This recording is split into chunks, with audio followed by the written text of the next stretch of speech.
حقيقي يا ريتني كنت أعرف الأفكار دي من زمان بجد بجد. كانت تايهة عننا الأفكار دي. إزاي ضيعتي نص عمرك من غير ما تعرفي الأفكار التحفة دي؟ يلا يا قمر، لايك وشير. تعرفي بقى لو جبتي طاسة على النار كده وضفتي فيها 4 معالق كبار من زيت الزيتون، وضفتي فيها حوالي 6 معالق من الملح فوق زيت الزيتون، وقلبتيهم على النار بالطريقة اللي انت شايفاها دي. وبعد كده هنضيف عليهم معلقة كده من حبة البركة، وكلنا عارفين فوائد حبة البركة قد ايه. وهنقلب الكلام ده كله كده في قلب بعضه تقليبة كويسة، ونقول بقى بسم الله. ويلا يا قمر، لو ناسية اللايك دوسي اللايك. وكل ده على نار هادية جدا. بعد كده طفينا عليهم النار، وهضيف عليهم كده معلقة كبيرة من البن أو معلقتين صغننين، وهنقلبهم كويس جدا. والوصفة معانا هنا دافية.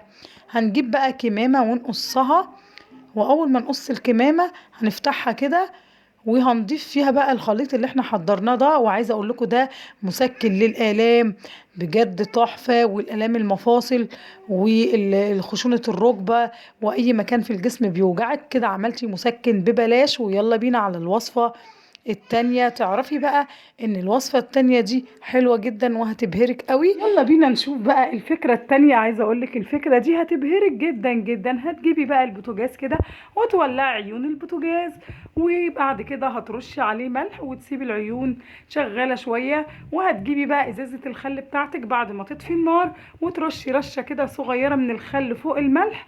الميكس ده تحفة. وهتجيبي بقى سلكة المواعين وصابون السائل اللي بتستخدميه بتاع المواعين، او اي صابون مواعين بتستخدميه، وهتنضفي البوتاجاز بتاعك بسرعة البرق، وهيرجع بيلمع جديد تاني زي ما كان. شايفين الجمال؟ تحفة بجد بجد. جربوها يعجبكم قوي.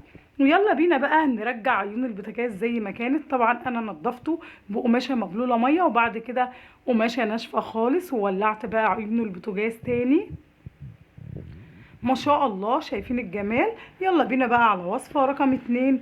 هنجيب 4 معالق كبار من زيت الزيتون وهنضيفهم على النار، وعليهم معلقة كبيرة كده من حبة البركة، وهنقلبهم كويس جدا. وبعد كده هنضيف معلقة من البن، وهنخلطهم كويس جدا كده ونقلبهم. وبعد كده هنصفيهم في شاشة معانا. وبعد ما تصفيهم بقى في الشاشة هتسيبيهم يبردوا، وبعد كده بقى هتضيفيهم في بخاخة او في اي حاجة موجودة عندك، وهتستخدميهم بقى لتمشيط الشعر والفراغات، وهتقل الحواجب. بجد هتعجبك قوي.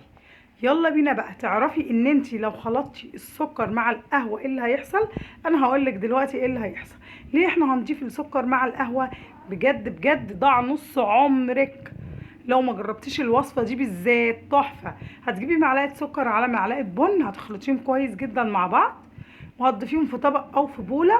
وبعد كده هتضيفي عليهم معلقة كده من الزبادي او معلقة لبن. يعني المهم تعجنيهم بمعلقة زبادي او معلقة لبن لغاية ما يجمعوا معاكي عجينة كده، او حاجة كده شبه الكريمة بالطريقة دي كده. الماسك ده بقى تحفة تحفة لتفتيح البشرة وتقشيرها. بجد جبار جدا، جميل جميل جميل.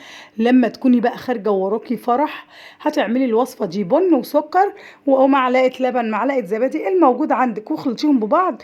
وبشرة نظيفة تكون مغسولة كده بأي صابون عادي، صابون التواليت، صابون الحمام، أي حاجة، المهم بشرتك تبقى نظيفة تماما. وهتبتدي بقى ان انتي تفركيها بالمنظر ده. بجد تحفة. هترجع زي بشرة الأطفال، وهتستخدميه بحركات دائرية كده. تمام. وتسيبيه ينشف شوية على البشرة، وبعدين تشطفيه هترجعي كأنك عروسة.